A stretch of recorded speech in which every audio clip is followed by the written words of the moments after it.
Should I purchase a home that has a sump pump?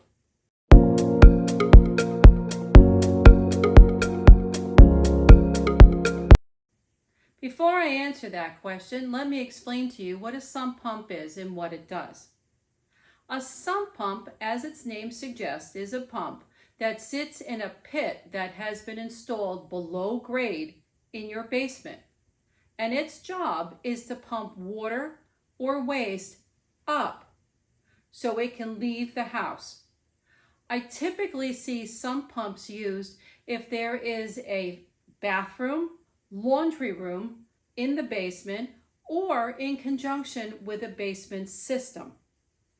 If you are considering purchasing a home that has a sump pump, I highly suggest that you know why it was installed. I happen to have one in my house, and I'm very comfortable with that.